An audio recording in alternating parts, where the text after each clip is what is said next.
Good morning and happy Tuesday, everyone. Happy NFL Tuesday. Greg Cosell over here, as always on the X's and O's. And Greg, we've got rookies reporting to training camp today. It's here. We're back. Thank goodness. How are you doing, man? At NFL Films in Mount Laurel, New Jersey. How are things over there? Good. It's funny you mentioned that about rookies. I feel like the 2022 season just ended, Doug, and here's rookies reporting to camp. God, the matchup show will be starting in first regular season week. So that's really not that far away. No, you're probably prepping for it already. Well, I will be doing that shortly. Yes. Yes, indeed. You and I both have vacations coming up. In which we'll be watching. Yeah. Well, that's just a word. Yeah. Vacation is just a word, kind of like running back contract is just a concept. But we're not going to be talking about running backs today, although we certainly could, given what's happened. We're going to talk, and we've done like building the perfect secondary, building the perfect defensive line, building the perfect offensive line. And we're going to go to, sorry, running backs, it's been a bad enough week for you guys, the marquee position in the National Football League and every level of football. Long snapper. Yes, building the perfect long snapper. We're going to go 3 hours on that. No, we're not. Netflix, Manning's Omaha Productions has a great series on it on Netflix called Quarterback. And today, Dr. Cosell, we are going to build the perfect quarterback. And what I'd like I think we'll talk about the quarterback position. I don't know, building the perfect quarterback is kind of an interesting deal, but yeah, we'll talk about the quarterback position. Well, in our evil laboratory here. Right. And some would say that NFL Films is an evil laboratory. You've got all that tape down there, which it's like, wow, those labs. Goodness. But enough of my 9-year-old NFL Films stuff. So when we talk about quarterbacks, and you and I have discussed this, I've heard you talk about another podcast, and people say that the pre-snap process and how quarterbacks need to win before the snap, it's a good general term, and I think people understand it to a point. But when we say this court, and Tom Brady is sort of the alpha ultra, sort of one of them, Manning, Breeze, whoever. What does winning before the snap actually mean, and how do quarterbacks do it or not? Well, can we take a step back before we even get there? Because I think it's important for people to understand what goes into playing quarterback and where you have to start with the quarterback position. Sure. Quarterback wherever you want. Yeah, and I love the fact that I can see behind you have Bill Walsh's book, Finding the Winning Edge, of course, which I have as well, and was fortunate enough to have it signed by Mr. Walsh. So that's one of my most prized possessions. Of course, and you got to talk ball with him, which is I did. But yeah, he's really my starting point for the quarterback position because I spent about 4 or 5 different times with him. And I didn't have much to say, Doug, as you can imagine. I was just listeting because he knew just a touch more than I do, just a touch. He was a pretty smart guy. Yeah. But, you have to start with how you teach the position. We see it on Sundays and we see guys, whether it's the Patrick Mahomes of the world playing the way in which he plays, whether it's Tom Brady playing the way in which he played, 2 totally different things. Yes. But the teaching is where it starts. And because quarterback, despite seeing all these improvisational special plays by the Mahomes, the Josh Allens, whoever we're talking about, quarterback is ultimately a nuanced, detailed, disciplined craft position, and that's the way it's taught. And the good coaches start literally with taking the snap from center, whether it's under center or shotgun snap. It starts there. Then it starts with your footwork on your drop, and there's different kinds of drops. Normally, we associate it with 3-step, 5-step, 7-step. In the gun, the timing and the footwork's a little bit different, but it's still footwork and timing. And then it's where you hold the ball, what we either call ball carriage or ball staging.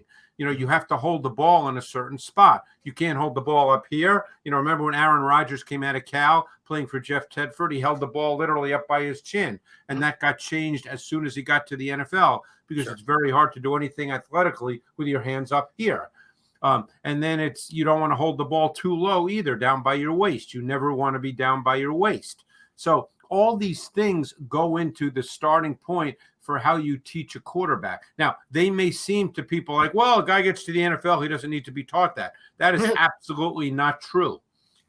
no matter what level of coaching you're doing with the quarterback, you need to start there. This all needs to happen before you even think about, what your route concepts are, what your approach is in the pass game. And obviously there's multiple approaches, that all stem from kind of the Bill Walsh on one side, the Don Coryell on the other side, and things in between. The Sid Gilman from everywhere, who was the right, father. Right. I mean, Ron Earhart had a specific approach. Dan Henning had a specific approach. These are coaches from back in the day, and everything sort of evolved from all this into the multifaceted pass game approaches that we see in the NFL. Even air raid concepts, clearly from back in the day when they were founded by Hal Mumme, they have their place in the game as well. Because mesh, which is a concept we see every team run, really came from the air raid and the Hal Mumme worldview. But that's how you start with the quarterback position. You have to teach players how to execute at their highest level physically, what they do with their bodies first and foremost. And then you get to the mental part of the game. And that's where you really ask the question is, okay, then what happens? Then you have to understand route concepts. Then you have to understand how you read route concepts. Then you have to understand defenses to some extent. A lot of coaches talk about functional intelligence. You don't have to know what all 11 players on the defense are doing.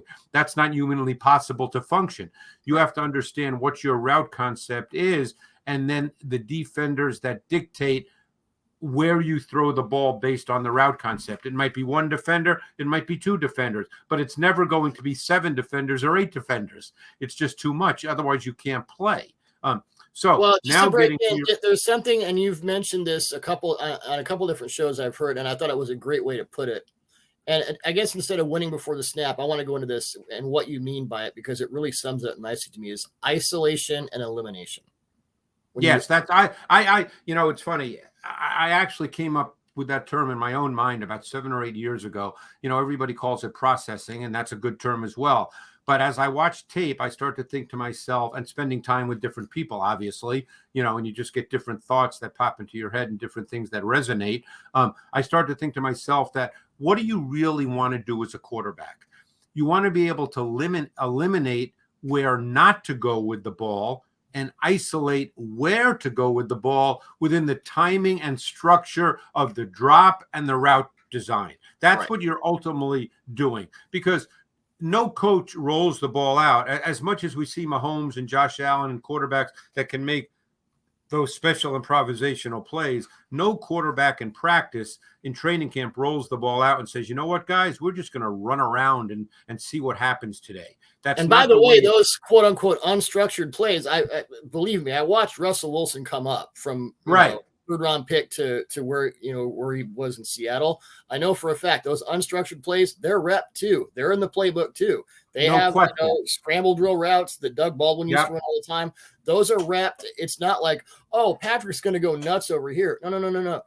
Andy Reid and all those guys, they rep that stuff. So even but my point is that you don't just say to a quarterback, oh, just drop back and run around. Right. That's not the way it's coached. Obviously, there are times the defense wins or something happens for any number of reasons or variables, and the quarterback does have to move. And yes, you practice those what are essentially unstructured plays. You do practice those. And sometimes quarterbacks are just special, like Patrick Mahomes, where he does things that maybe are not practiced at all, and it just happens in the context of a game. But the point I'm making is that, you get to the idea, because what coaches want to do with their route concepts versus any coverage, even a coverage maybe you don't expect, is within your route concepts, you want to have an answer for the quarterback within the structure and timing, as I said, of the drop, the set, and the route concept / combination. You want to have an answer. So let's say I'll give you a very simplistic example, okay? And receivers are part of this as well. It's not just the quarterback. So I assume most people listening to us have some sense of a concept called all go, 4 vertical routes. So let's say you line up in a 2x2 set, 2 receivers on each side, the backs in the backfield, and each receiver basically runs a vertical route, all go. That's a lot of teams call it all go special, whatever the name is, it's irrelevant. Okay. Normally you call that particular route concept against cover 3, which is a zone coverage with a single high safety, because the two inside receivers are running vertical routes and the single high safety can't play both verticals. He's only one person. Okay. This is a normal cover 3. Cover 3 has many variations now. We won't get into that right now, but this is in conventional cover 3. Well, let's say you call that play and all of a sudden you get a shell coverage, meaning 4 across. You don't get cover 3. Well, the quarterback doesn't just drop back and fall down or drop back and run around. You have to have an answer. So what the answer is, and this involved, the quarterback has to understand this, obviously, but the receivers then understand it as well, is very often the inside receivers, instead of just running vertically, they will bend inside behind the underneath coverage. So now it gives the quarterback a place to throw the football, because you don't want those two inside verticals just running right at those two shell safeties and just covering themselves. So now you have an answer. You know, that's what coaches try to do. They try to give the quarterback an answer based on route concepts and combination, regardless of the coverage. Yes, routes concepts are called based on an anticipation of a specific coverage, but you don't always get that.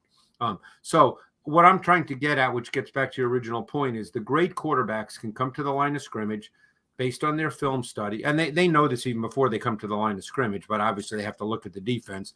They know this based on their film study. Okay, we just called whatever it is we called, and I'm anticipating this defense, and you know what? I'm seeing it. So now I know. I pretty much know that I've got this throw. This throw is going to happen because I know what our concept is. I know what the coverage is.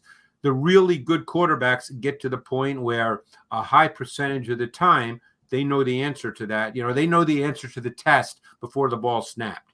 Now, the really good ones, and this takes time, you know, and development in the league, the really good ones take a little, you know, it takes a little more time when you don't get exactly what you might have anticipated. And the answer is still there, but you've got to get to it within the timing and structure of the drop. And believe me, you've probably been at training camps. I've been at training camps in my career. This stuff happens really fast. Yep, it does. Really fast. You don't. I've told my wife and my friends, like, you don't really realize how fast and how physically terrifying football is until you stood on the sideline. Yeah. And it's like, okay, go play on a freeway, like stand on a freeway, and that's what it's like. The other thing, stand behind a quarterback, let's say a training camp, and realize how big the guys in front of the quarterback are, and you still have to see everything. Yep. Yeah. Well, that's, go back to Russell Wilson. I mean, he found a way. It was like with it's like blinds opening, and Breeze would boot right because he was 6 feet tall. I've talked to Drew Brees, and I'm 5'9", generously. He wasn't that much taller than me. So the 6 foot, I don't know, but you have to open those windows by, doing whatever. And I know, just to bounce off everything you said, which was awesome. Like, I did a piece a few weeks ago about how the Chiefs kind of learned to not beat too high, which was the blueprint for Patrick Mahomes. And I know how much we love that word. And one of the ways they do it was they would like set it up to run all go. And then, it's too high. It's not 3. It's quarters. Okay. We're going to send Nicole Hardman and Valdez Scantling up on straight verts. And that will allow the safeties that force the safeties up. And then Kelsey has that 15-yard, in cut wide open where he might not before. So that's part of winning before the snap is you anticipate, because there's so many more coverage switches as we've discussed in the NFL now than there ever have been before. The quarterback also has to know, and the coaches have to know, and this is part of pre-scouting, like, okay, we're playing Team X. They flip from, if they're in cover 1 on second down, we know they're going to flip to 2 because they do it like 78% of the time. And right. Well, it's all probability and tendency. That's the way things are taught. But then there's basic stuff, which again gets back to the point that you don't want to overload your quarterback. To use a great term that I heard from a gentleman who coached in the league for a long, long time, you want your quarterback to play with a quiet mind. You don't want the quarterback to have to think through so many things that ultimately clutter his mind. So here, let's give an example. Let's say you line up in a 3-by-1 set, okay?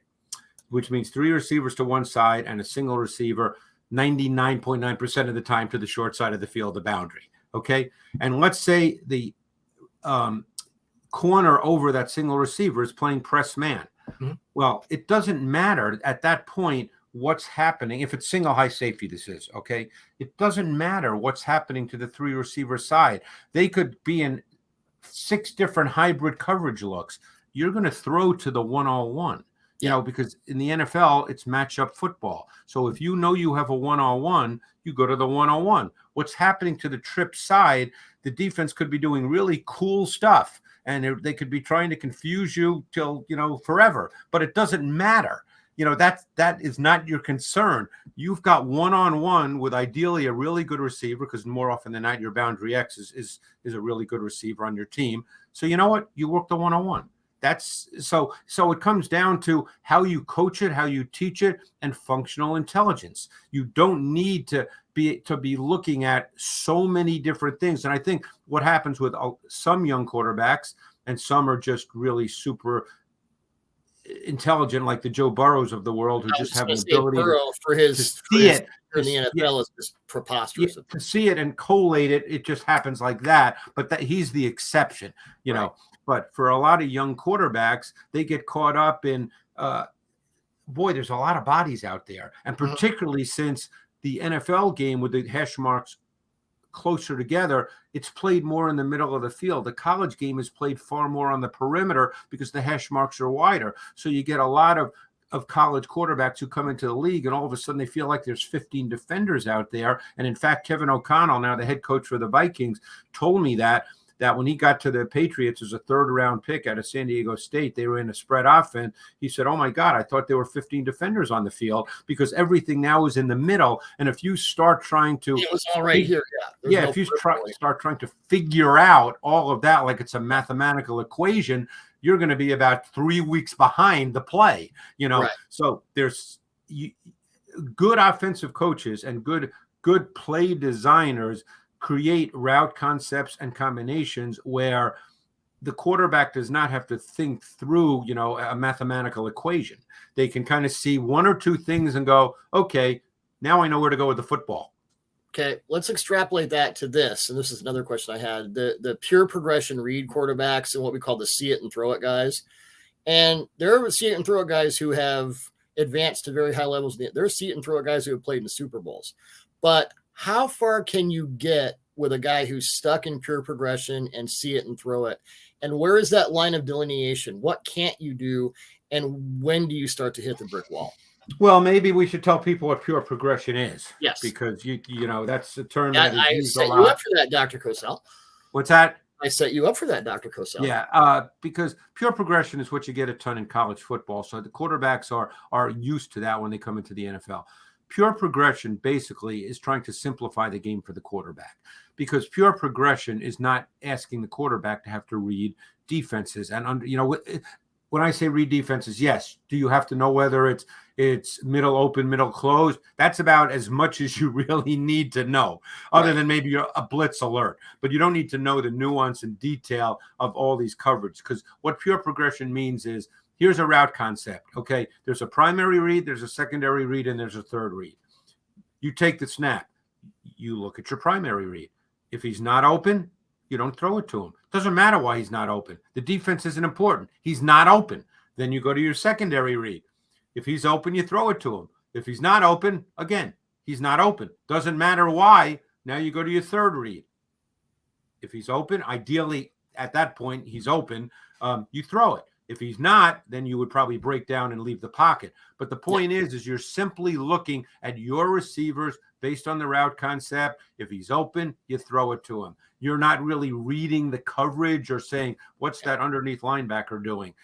That's not important to you. You're throwing it essentially to kind of the open guy. And that's kind of, like I said, college offenses are built that way because there's so much more space to the wide side of the field. Is normally, like, air raid offenses are clearly built that way. Sure. If you've talked to air raid coaches, and maybe you have throughout your career, they're not even worried about the defense. They don't even teach the defense to quarterbacks. Nope, not at all. So how far can you get with that in the NFL? Not as far as many might think. I mean, look, I think you can do pure progression, and I think that works up to a certain point, and there's a lot of coaches that teach that. But I think at some point you have to have a sense that, hey, I just came to the line, and you know what? I see something. I see a 101, and I like it because you know what? That's my best receiver. So you know what? I'm going to throw the 101, and Yeah.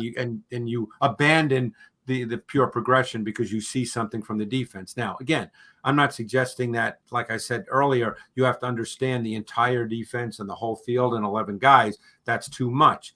But I think at some point you have to have an awareness of coverage, of back end coverage, underneath coverage. Sure. At some point, intuitively, you have to have a feel for that.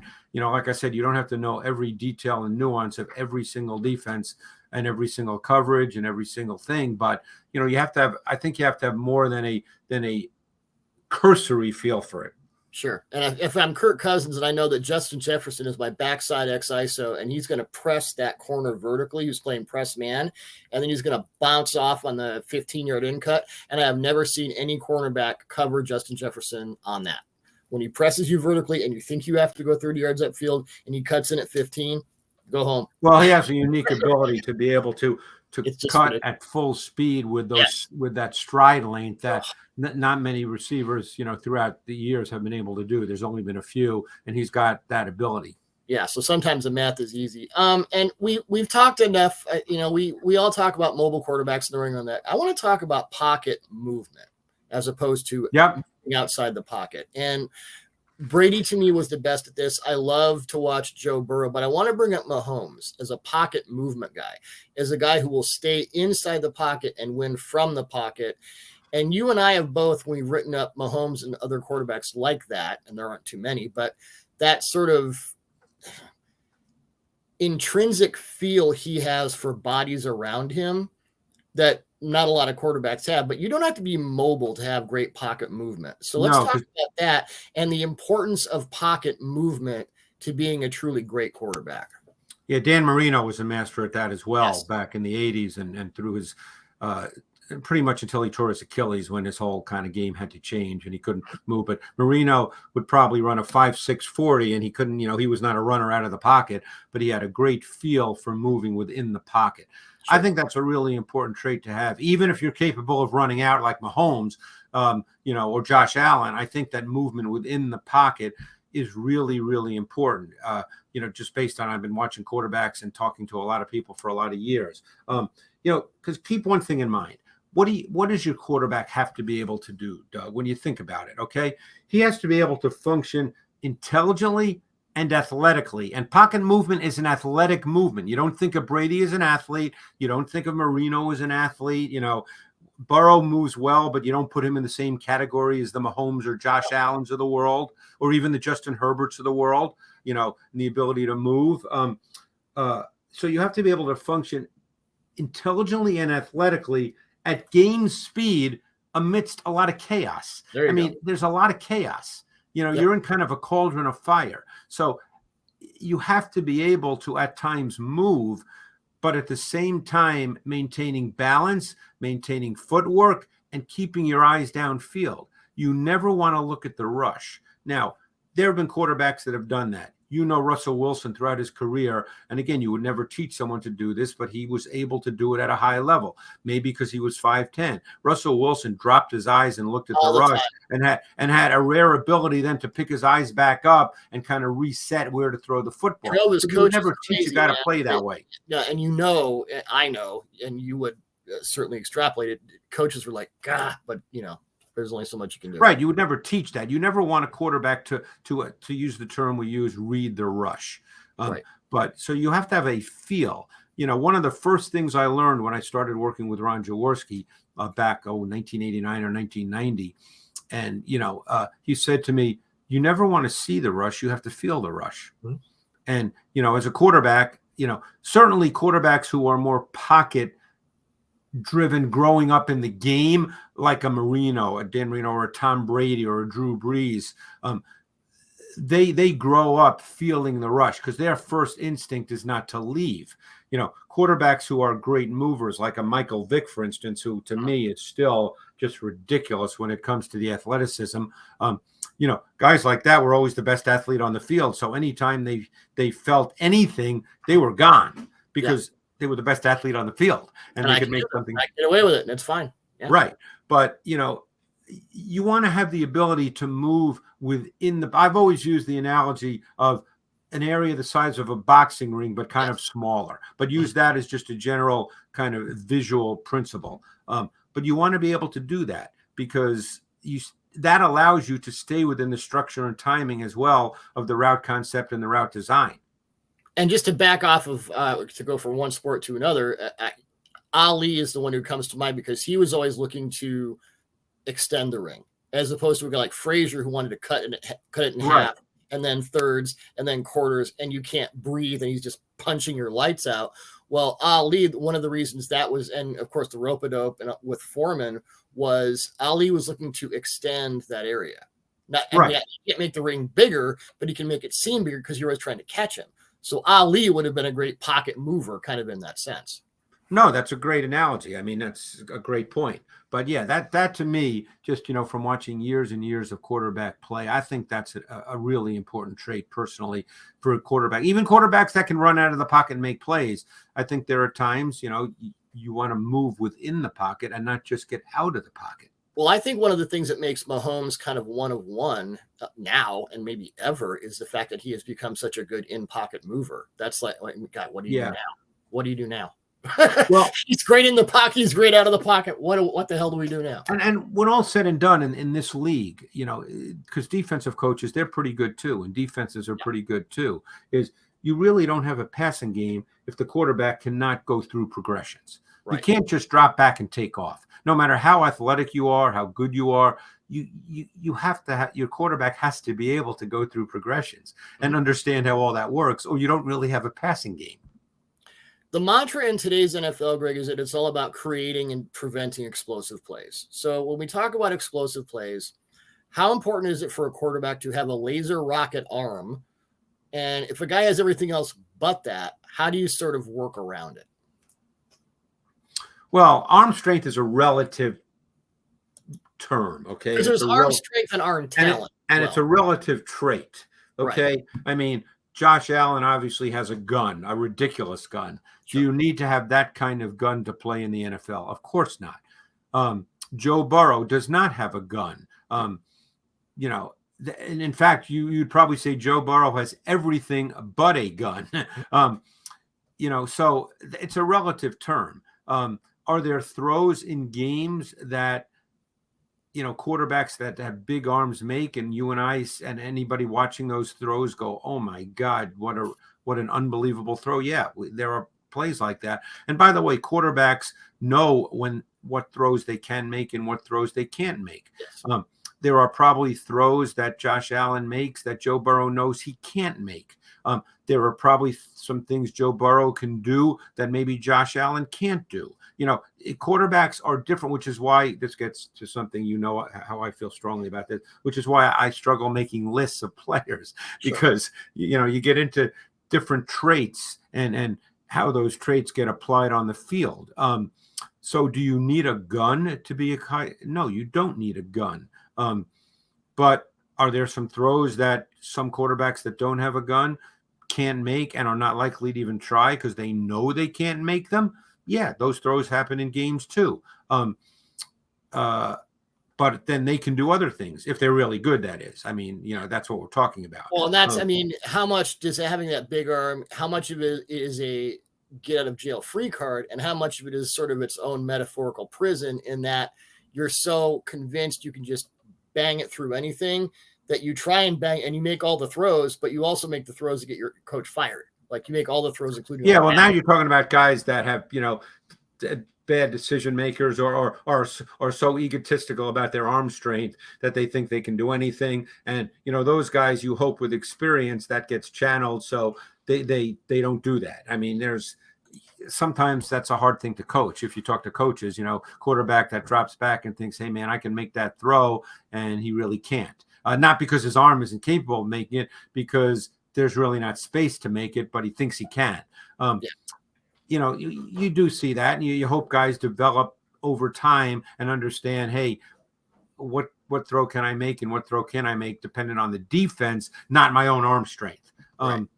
But the other factor that goes into guys with strong arms and power arms and velocity arms is you have to be able to throw with pace and touch too in this league. Everything can't be 100 miles per hour. And the guys who can't throw with pace and touch, it becomes very, very difficult for them over time to play at a high level because everything can't be thrown at that speed. It's like in baseball. If you shot a ball out of a cannon at 450 miles an hour, Tony Gwynn in his prime would find a way to time it. Eventually, you've got to come up with, your waist picture. Where you have to have that as well. Finally, Greg, and I know we've gone along with this. We could do this again, we can quarterbacks so for 3 weeks. I want one more thing about the ideal quarterback, and I want to talk about the ability of adaptability. And no matter what opposing coaches and defenses throw at you to try and limit your stuff, you're able, with your coaches, with your player, with your teammates, to navigate it to a greater or lesser degree. And I think about Brady. I mean, the terminology was always the same throughout his career in New England, but he ran so many different systems, so many different types of things. I think of how Mahomes and Reed and Bieniemy sort of put their heads together and figured out, okay, this is how we're going to beat the too deep thing, the blueprint, whatever. How important, this almost might be the most important trait for a quarterback to me, the more I think about it, especially in today's NFL where you get so many different defenses, the ability to, with your coaches and with your teammates, yes, but in your own mind, your own sort of determinism, you have to adapt to what the NFL is throwing at you. And these days it changes every 2 to 3 years and every 2 to 3 games and every 2 to 3 quarters. How important is that? Just you as an athlete, as the face of your franchise, to be able to adapt to whatever defenses are throwing at you and then subsequently beat it long enough to, okay, we can't do this to him anymore. He's figured us out. Well, the way I'd answer that, Doug, and this, every coach can on the iPad or the board in the classroom or on the field can map out route concept beaters for any coverage. Sure. None of these coverages are brand new. Like if you talk about, teams started to play more shell coverage against the Chiefs. Andy Reid knows how to beat shell coverage. It's not like, oh my God, what am I going to do? I've got to go back to the drawing board. No. I mean, every coach knows what has quarters beaters in their playbook. Every coach has those. Sure. So now it comes, so really what you're asking is what happens in the context of games, not that, oh my God, let's start from scratch. What are we going to do? They're playing shell coverage. That's the thing that always amazed me about that AFC Championship game a few years ago when Cincinnati got to the Super Bowl. And in the second half, they rushed 3 and they dropped 8. And people acted like, oh my God, they did something that no one had ever done before. Now, there were a few wrinkles to it, Sure. Because all you're trying to do is just, in the NFL, fractions matter. You're just trying to take a Mahomes, a great quarterback without question, and just make him take an extra beat before he's comfortable with what he sees. So very often, for instance, they would drop the end to the side of Kelsey if Kelsey was number 3, and all of a sudden Kelsey was not as clean in the route concept, and maybe Mahomes, if he wanted to go to Kelsey, would now have to come off him, and all of a sudden another millisecond or a second goes by and your defense is in a better position. But I got to watch tape. Yeah, I got to watch tape with Kelsey a couple of years ago where the end comes off and hits him, and they call it the Butch play, and that was a big. He sees that all the time. But it's not like that's never been seen or done. Right. None of these things are brand new to the point where they've never been seen or done before. All you're trying to do. And sometimes in a particular game, it snowballs a little and the offense just doesn't get back into a rhythm. But it's not because they've never seen what you're showing them. Sure. It's just for whatever reason in that given game, they just don't react to it within the context of the time allotted in the game. But it's not as if, oh, my God, what are they? They're rushing 3 and dropping 8. Oh, my God, never saw that before. So, that's what happens. It's not that it's, that they had to go back to the drawing board and start from scratch. They just have to take different parts of their playbook and say, you know what, if we're getting a lot of this, then here are the things now we have to do to counter it. Yeah. Out of the blue, we're going to run the most 13 personnel in the NFL. No one expected that from the Chiefs. Well, yeah, I mean, Greg, you and I have both written books about how these things cycle over and over. Of course. Time. So, yeah. And that's will continue to happen. Yeah. Well, gosh, this feels like a master class here. Such good stuff. Appreciate it as always.